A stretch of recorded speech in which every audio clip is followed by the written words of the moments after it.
Le Conseil de la MRC de la Matapédia a adopté son budget pour 2024. Malgré l'inflation, ce nouveau budget propose des services au meilleur coût possible. Pour mieux comprendre ce budget, je reçois la préfète de la MRC de la Matapédia, Chantal Lavoie. Bonjour Chantal. Bonjour, bonne année. Ben oui, tout d'abord, bonne année à toi oui, aussi. Bonne année à tout le monde. On va souhaiter une belle année, peut-être moins mouvementée que 2023. On va le souhaiter effectivement, mais avec des bonnes nouvelles aussi. Oui. Moi, j'aimerais ça avec Oui. des belles nouvelles. On attend des choses, que ça serait le fun. Bien, aujourd'hui, on a une belle nouvelle à annoncer parce qu'on parle du budget. On a quand même, malgré l'inflation, malgré le coût de la vie, vous avez quand même réussi à la MRC d'avoir un budget quand même équilibré. Oui. Ça, c'est un exercice qu'on fait. Ça dure quand même sur plusieurs semaines. On travaille fort. L'équipe travaille même avant que les élus, on analyse le budget. Donc, cette année, on a un budget de 17 380 646. Pour pas manquer de chiffres, j'ai noté. C'est un budget à la baisse comparativement à 2023. On a une baisse de 9,5 % mais ça, c'est expliqué par un projet parce qu'on est propriétaire du Palais de justice d'Amqui et au Palais de justice qui est loué par le ministère de la Justice, justement, on le sait. Ce ministère-là voulait faire quelques modifications au sein de l'établissement pour être plus conforme et plus fonctionnel, je devrais plutôt dire, pour la cour qui se passe là. Et rendre ça plus sécuritaire aussi. Et voilà. Et comme nous, les locataires, c'est la Société québécoise d'infrastructure qui est locataire.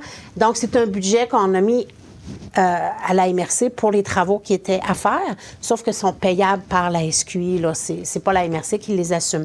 Donc, ça veut dire sensiblement un projet là, de budget sensiblement le même que l'an dernier. Donc, l'an dernier, on était à 19,2 millions. Là, donc, c'est semblable. Là. Qu'est-ce qu'il faut comprendre quand on dit que le budget est un petit peu plus bas? Ça ne veut pas dire que c'est négatif, là. Ça ne veut pas dire qu'on manque d'argent. Là. Non. Ça veut juste dire qu'il y a des coûts. Le projet que je parle, c'est le projet qui faisait la différence. Donc, l'année dernière, ce projet-là est un projet d'environ, je dirais, 1 million quelque, là, 2 millions. Fait que c'est ça. C'est ce projet-là qui est plus dans notre budget, dans le fond, qui fait à peu près la différence. Fait que, évidemment, les postes budgétaires, il y en a qui baissent, il y en a qui montent, mais je fais grosso modo, la baisse est expliquée en majeure partie par ce projet-là qui va être terminé, là, qui est terminé.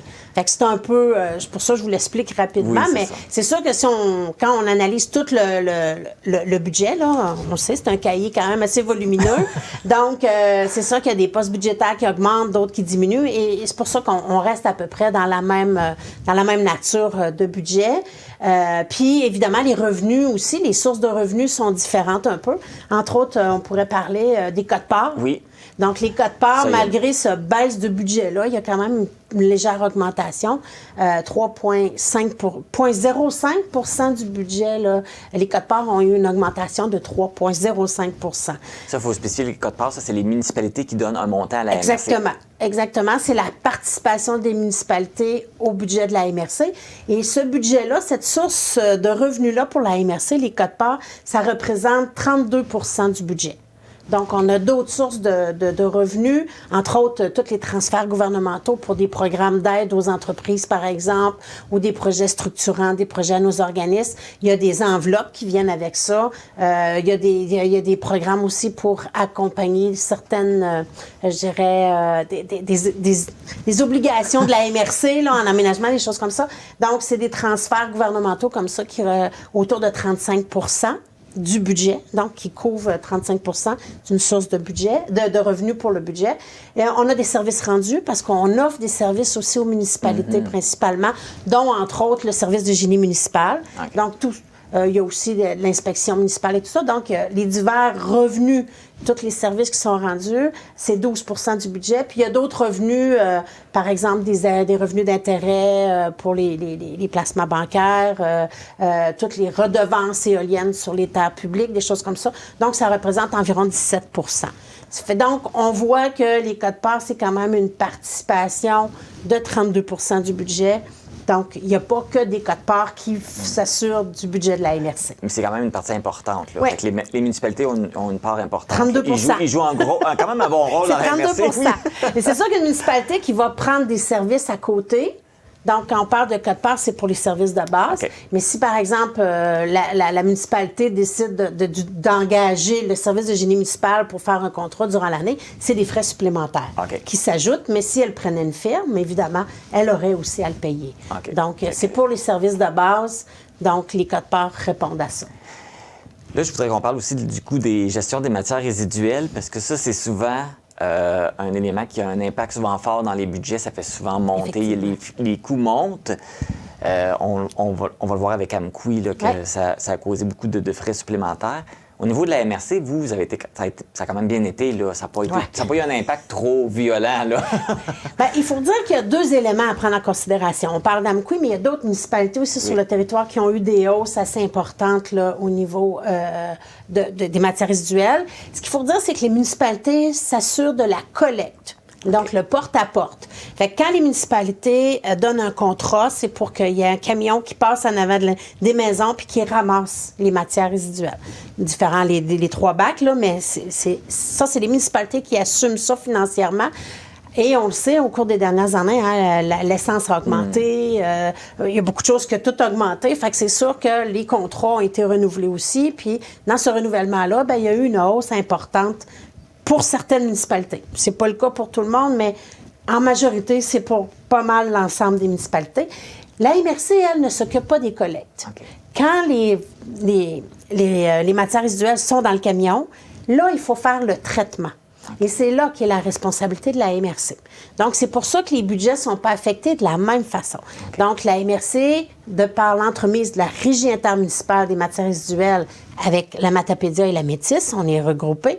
Donc, c'est eux qui ont fait justement le traitement des matières résiduelles. Et c'est là où on a quand même eu pas trop une hausse élevée. Puis on a eu aussi, la Régie a réussi à avoir quand même certains revenus qui a permis de diminuer les factures, qui fait que ça nous donne un impact moins important pour la MRC chez nous. Parce que le travail n'est pas le même. Vous vous occupez de la gestion, puis les municipalités s'occupent de la collecte. C'est là où des fois, le communiqué qu'on avait sorti à la suite de l'adoption du budget, certains ont questionné, puis je pense que c'était important de clarifier ça. C'est vraiment dans la nature du travail qu'on fait. Les municipalités font la collecte, la MRC s'occupe plus à ce moment-là du traitement. Donc, c'est là la différence. Dans votre cas, dans le fond, vous autres, les frais sont réduits un peu de moitié parce qu'ils sont partagés avec la Métis, je suppose? Bien, c'est pas comme ça que c'est un calcul beaucoup plus important que ça. Mais oui, il y a des coûts, effectivement, qui sont partagés entre la Métis et la Matapédia. Puis quand je dis c'est relatif, c'est qu'il y a des calculs particuliers. Par exemple, si on donne un exemple, pourquoi c'est pas calculé 50-50? Prenons l'exemple du centre de transbordement à Montjoly. Donc, la Métis, elle a beaucoup moins de frais pour amener ses matières résiduelles, par exemple, au centre de transbordement ou au centre de tri, alors que la Matapédia, on est beaucoup plus loin. On a des fonds, on a des sommes à débourser supplémentaires. Donc, il y a un exercice qui a été fait, un calcul d'équité, ou en tout cas, je n'ai pas la formule, là, mais qui est fait pour être capable de s'assurer que ça soit représentatif des frais ou des territoires là, qui contribuent à la régie. Donc là, c'est complexe. Hein? C'est parce que là, il faut faire attention, il faut démêler MRC et les municipalités aussi. Là. Fait que c'est différent. Qu'est-ce qui est prévu avec le budget cette année dans la MRC? Ça va être quoi les gros projets là, avec ce budget-là? Il y en a vraiment plusieurs, mais je vais vous donner les majeurs, effectivement. Oui. Entre autres, là, quelque chose qui est nouveau dans le budget de cette année, c'est qu'on met en place une réserve financière. Pour être capable, on a mis en place un plan de renouvellement. Au niveau on sait, un autre poste qui est quand même important, c'est la sécurité incendie, toute la flotte de camions, les équipements et tout ça. Donc, on a mis en place une grille de remplacement des équipements, des camions aussi, tout ça. Fait évidemment, échelonné sur plusieurs années selon... il y a des camions qui viennent parce qu'on sait que c'est très normé en sécurité incendie. Fait qu'un camion qui a tant d'années ou... il y en a qui peuvent avoir des vérifications mécaniques. S'il passe, tout va bien. Puis c'est pas dans l'utilisation d'un véhicule comme on a chez nous là, pour se promener non plus. Donc, fait que c'est tout ça qui rentre en considération. Fait qu'on a mis en place ce plan de remplacement-là. Et on fait une réserve financière qui va permettre justement d'échelonner sur plusieurs années, ramasser des fonds. Donc, pour s'assurer que quand il y aura une dépense à faire, à ce moment-là, on n'ait pas pris avec une grosse dépense qui fait oui, c'est ça. Ouais, ça, oui, ça. Qui fait augmenter le budget. Là, j'essaie de dire des gros mots, c'est pas bon pour moi, ça. Donc, qui fait augmenter le budget là, de façon considérable, puis l'année suivante qui rebaisse. Donc, on essaie de trouver une stabilité on le voit là entre les années, tout ça.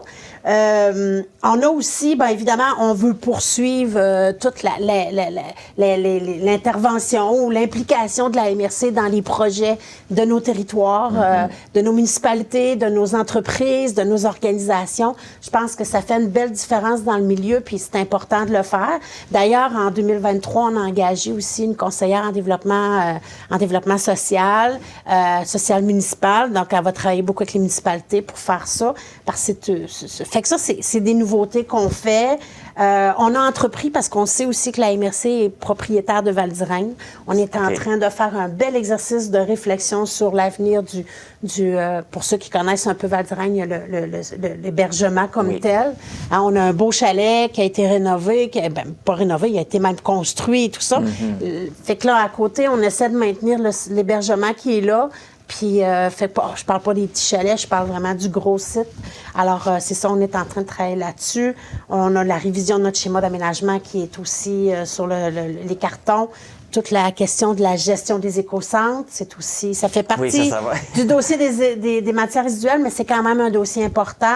On veut mettre en place aussi une planification stratégique, opérationnelle, mais aussi politique, tout ça. Fait il y a beaucoup, beaucoup de choses comme ça là, qu'on veut mettre en place. Fait que par rapport à tous ces projets-là, par rapport à ce que vous voulez faire, toutes les enveloppes de soutien financier au développement du milieu, vous voulez que ça soit tout utilisé, là? Nous, notre devise, je pense que c'est la devise de toutes les MRC au Québec, mais c'est qu'évidemment, quand on a des fonds qui viennent nous soutenir notre communauté, que ce soit l'organisation de la MRC ou d'autres organisations du territoire, notre but, c'est de ne pas retourner de l'argent à Québec. Non, ben, c'est d'être capable de l'impliquer puis de la faire fructifier sur notre territoire. Puis on a vraiment, il y a beaucoup de gens, il y a beaucoup d'idées dans Matapédia, il y a beaucoup de, on le sait, on a des beaux projets de relève, on a plein de choses au niveau de l'entreprise, on a des gros défis, mais on a aussi des belles choses qui se passent sur le territoire, nos organisations, on l'a vu avec la pandémie, on a vu comment on était bien structuré, comment on travaillait tout le monde ensemble aussi, puis ça, je pense que c'est important de le soutenir puis d'être là comme organisation pour appuyer nos gens. Oui, on a une MRC qui est très proactive, on a une région qui est très proactive, on est beaucoup de projets, on avance, il y a beaucoup de développement. On a des gens. Aussi. Je pense que c'est les gens, le cœur de tout ça. C'est les personnes qui travaillent, puis parce qu'on a beaucoup de bénévoles. Il y a beaucoup de choses qui se passent, puis qui bougent dans nos communautés avec des bénévoles. On a des gens qui travaillent aussi, puis on a des personnes qui essaient de voir. Je pense qu'on a des visionnaires dans Matapédia. Ça, c'est important. Puis l'autre énergie que je pense qui est vraiment, en tout cas moi, que j'apprécie énormément ici, c'est qu'on est capable de travailler les gens ensemble. Au lieu de travailler un contre l'autre, on travaille ensemble, on met nos forces ensemble, on met nos forces au bien des gens. Et ça, je pense que ça fleurit aussi dans la communauté. Merci Chantal. Ça me fait plaisir. C'est sûr qu'on ne peut pas tout parler de ce qui est dans le gros document. Non, puis il faut que ce soit digérable c'est aussi. Ça. Fait que dans le fond, on a donné les informations là, qui étaient importantes à savoir pour les citoyens, qui savent qu'est-ce qui a été adopté puis comment ça fonctionne et tout. Puis n'importe quand, si quelqu'un a des questions ou peu importe, peuvent me contacter ou contacter la MRC. On pourra prendre un moment puis répondre à ces questions-là parce que, évidemment, c'est des rencontres publiques. L'adoption du budget, c'est fait publiquement. Oui. Si les gens veulent plus de détails sur les procès-verbaux de la MRC qui sont sur notre site Internet, c'est là. Mais quelqu'un qui n'est pas habilité avec Internet ou des fois, c'est des gros sites un peu compliqués, ils peuvent nous contacter puis on va les référer au bon endroit. Bien, Chantal Lavoie, préfet de la MRC, merci beaucoup. Merci à vous. Donc, pour vous rappeler, si vous voulez avoir un petit peu plus d'informations, vous pouvez aller lire. Il y a un article intéressant sur le site Internet de la MRC de la Matapédia. Vous pouvez l'atteindre en tapant mrcmatapédia.qc.ca.